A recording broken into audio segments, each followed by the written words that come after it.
The top tools and apps for getting more work done from home.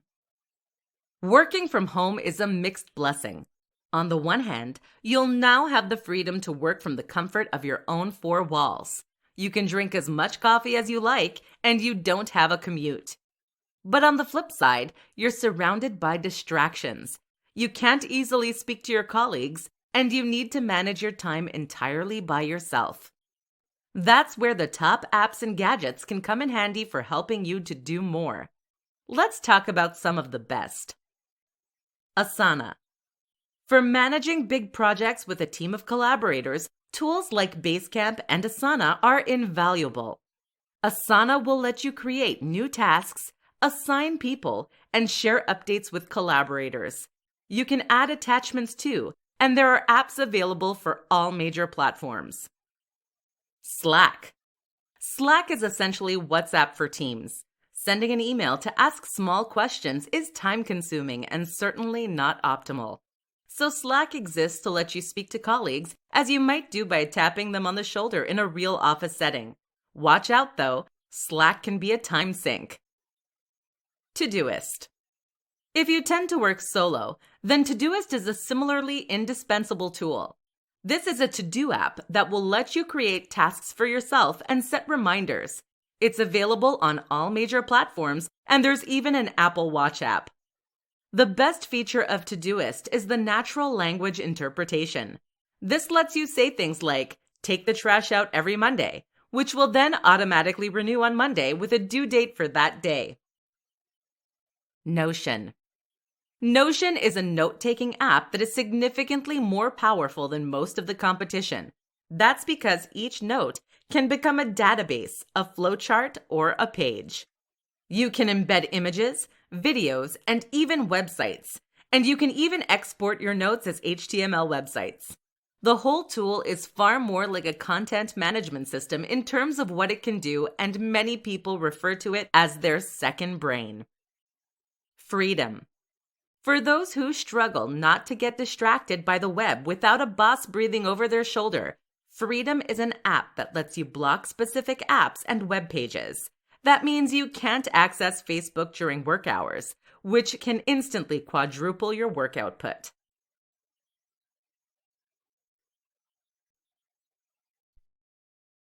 Why you should tackle the biggest challenge first.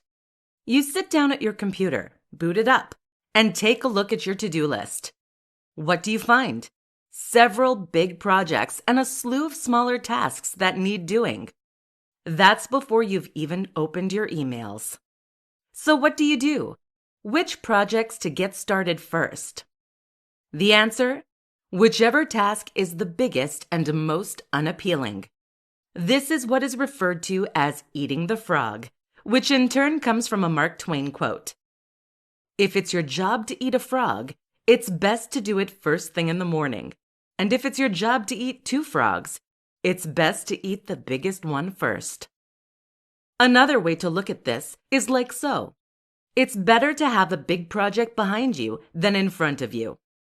The issue with trying to tackle smaller projects and tasks first is that they have a tendency of building up and running over. If you tackle a long list of to-dos, then you're going to find yourself having to tick a lot of things off before you ever sit down to work. This can leave you exhausted, but it also often means you won't actually have time to accomplish much else come the end of the day. As the day goes on, you also lose willpower and energy, meaning that you will tend to spend longer on those bigger projects. There's now a very real threat of it not getting done. Usually, the biggest and most unpleasant task is the one that will provide the most value. This is the one that clients pay the most for, or that is the most important for your employers. Thus, if you complete this task first, you know that you've accomplished the thing that is most valuable. You've done the actual work. This is also a great tool for building and developing the kind of willpower you need to stay productive and self-motivated. There is an exception to this rule, though, of course. That is when you have something that is urgent to do. If a task has a shorter deadline and is something you can't push back, then you should complete this first to avoid getting in trouble. then the next task will be the biggest and most challenging. Everything else goes on your to-do list. These 5 hacks will make working from home much more enjoyable. Working from home can be a mixed blessing. For some, this is an ideal way to spend more time in their own environment, to get away from irritating colleagues, and to get rid of the commute. For others, this can feel a little like being under house arrest. Here are some tips that will help to ensure you fall into that former camp. Adopt flexi time. Depending on your precise work arrangements, working from home probably means you now have the luxury of deciding how and when you wish to work. That means you can get up early and finish at 2 p.m., or you can have the morning off and work into the evening.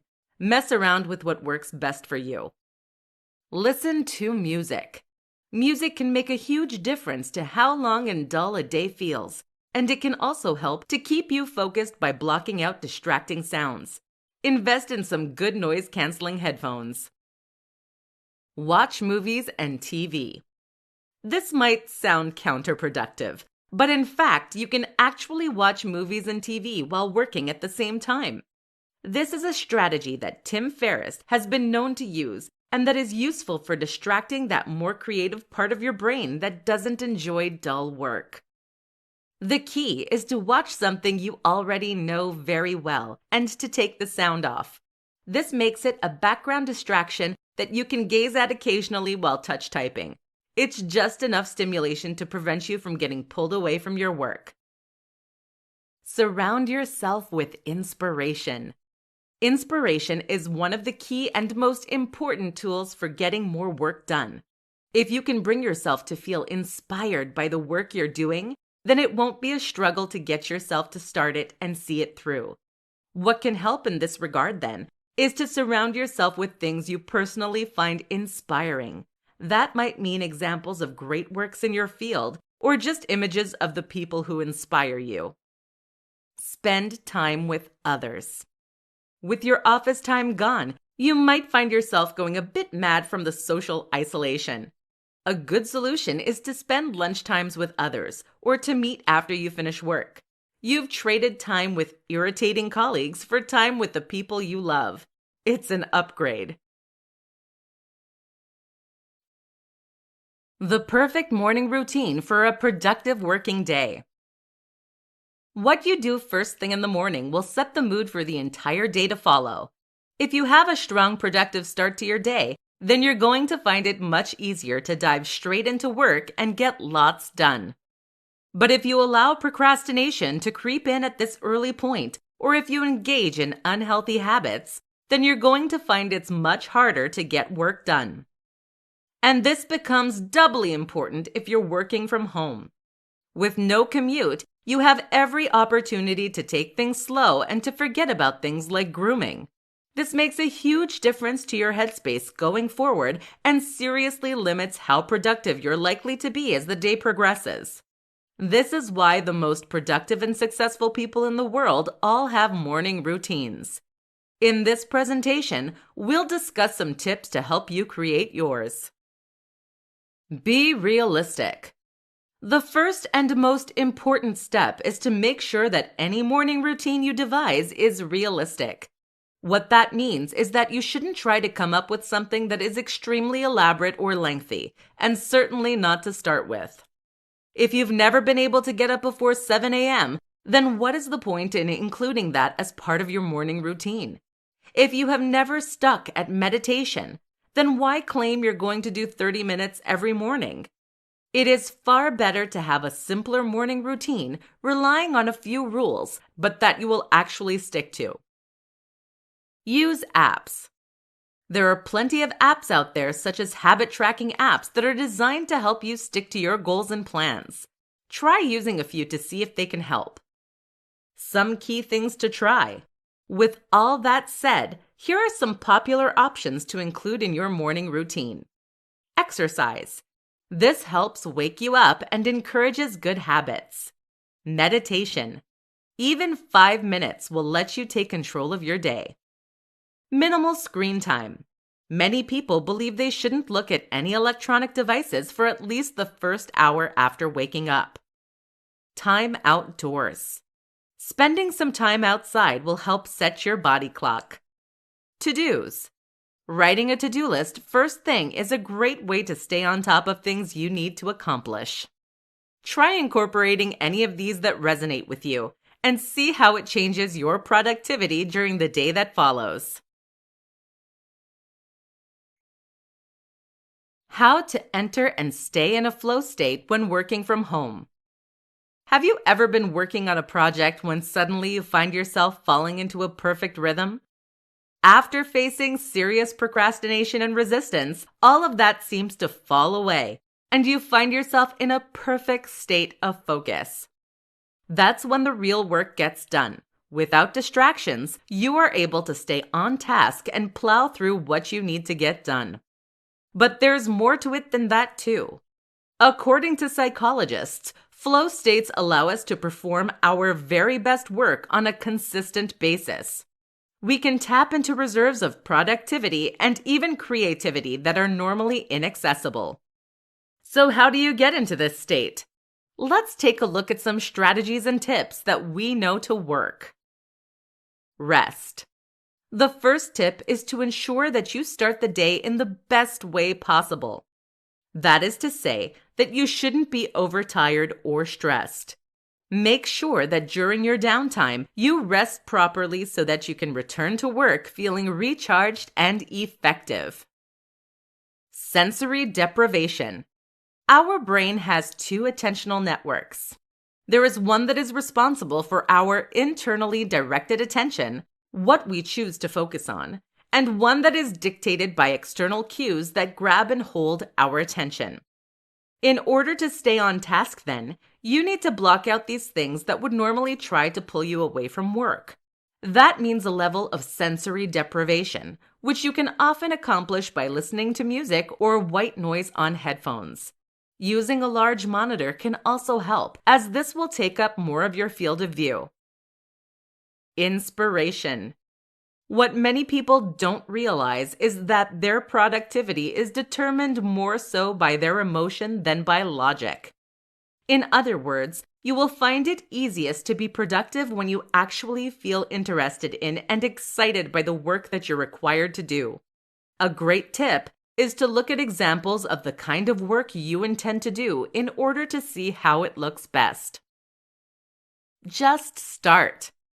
Finally, a last tip is to simply start doing whatever it is you need to do. Don't worry if you don't feel inspiration right away, or if you find yourself resisting your need to work. Just plow through and keep going, and eventually you'll fall into a groove.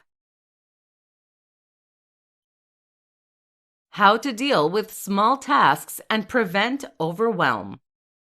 Often, it is not the biggest tasks that create the most stress for us. Big tasks loom over us, but they are simple and easy to understand. Instead, then, it is the smaller tasks that typically leave us stressed and overwhelmed. More specifically, it is when lots of small tasks build up that we can often find ourselves feeling snowed under and unsure of where to start. General advice is to tackle the biggest and most ugly project first in a working day. This is referred to as eating the frog. This is good advice as it means you can focus on providing value and getting work done rather than getting bogged down with administrative tasks. But if it means that you never quite cross those tasks off, you end up with a building pressure. There are emails to send, bills to pay, letters to open, broken web pages to fix, and all of this plays constantly on your mind even during your time off. This is what Tim Ferriss refers to as an open loop. That is any task that remains incomplete and meanwhile causes you stress and anxiety. So what is the solution? First, we will apply what is known as the 1-minute rule. That rule tells us that if a task takes just 1 minute, then we must complete it there and then. Too often, we put off tasks because we find them stressful. If it means emailing a client who is traditionally a little grumpy, for instance, then we might put off doing so because we don't want to have to deal with them. But these tasks aren't going to go away. And if it takes just 1 minute, then it's going to realistically interrupt your day or prevent you from doing the real work. So just do it. This is a fantastic habit to get into. An exception, caveat to this rule is that you shouldn't let 1-minute tasks pull you out of your deep work. Switching between tasks takes a lot of mental energy, meaning that productivity is always lost. The solution? Simply shut off notifications and other distractions to make sure that you will not even know about the task until you unplug. Finally, any tasks that take longer than 1 minute should be added to a to-do list. You can then set aside a designated time to work through these every day. How to deal with loneliness and social isolation when you work from home. If you have made the decision to work from home, then there is a good chance that you're someone who considers themselves to be an introvert. As such, you are probably more than happy to shut yourself away and to work on things you find rewarding.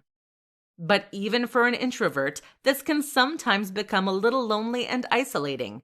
And meanwhile, if you're an extrovert who has been forced to work from home through no choice of their own, it can be excruciating. In this presentation, we'll look how to deal with the loneliness and social isolation that comes with working from home. Find other ways to socialize. The first and most important way to ensure you don't go mad working from home is to try to find other ways to get your stimulation and engagement.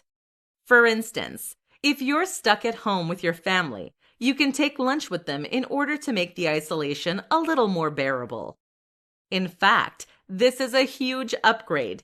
Instead of being forced to work alongside people you don't really know all that well, you are now spending time with people you actually love. You can also get on a video call with a friend or coworker using Zoom or Skype. For group video calls, a great app you could use is called House Party, which is available for iOS and Android devices. Work together on projects. If you're self-employed, then finding ways to work with others, especially friends, can make a big difference. Collaborating on a project with someone you get on well with is extremely rewarding, and it's a fantastic way to strengthen your friendship. Go out. Again, this isn't always possible, but where you can, why not go outside and work? Working from home doesn't have to mean working from home in the literal sense. All it really means is working not at the office. So why not take your laptop to a cafe and get some work done there? Or alternatively, why not work on a park bench and enjoy the sun on your face? How to create a strict routine when working from home.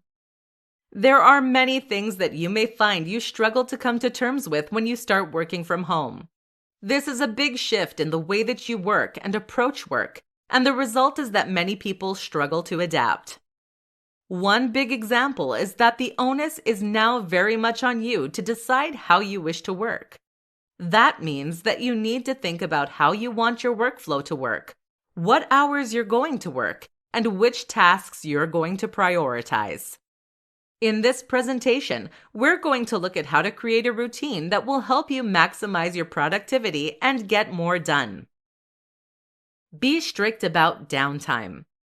The first tip that many people don't recognize is that it is just as important to be strict about downtime as it is to be strict about your actual work. That's critical because it is during your downtime that you're going to recharge for the day ahead. If you allow your work to creep into the rest of your day, then you're going to find that you end up failing to recharge your batteries properly. Thus, when you do start working, you will find that you have less energy and your mind is other places. Enjoy flexibility. With that said, it is entirely up to you how and when you work, depending on the nature of your work.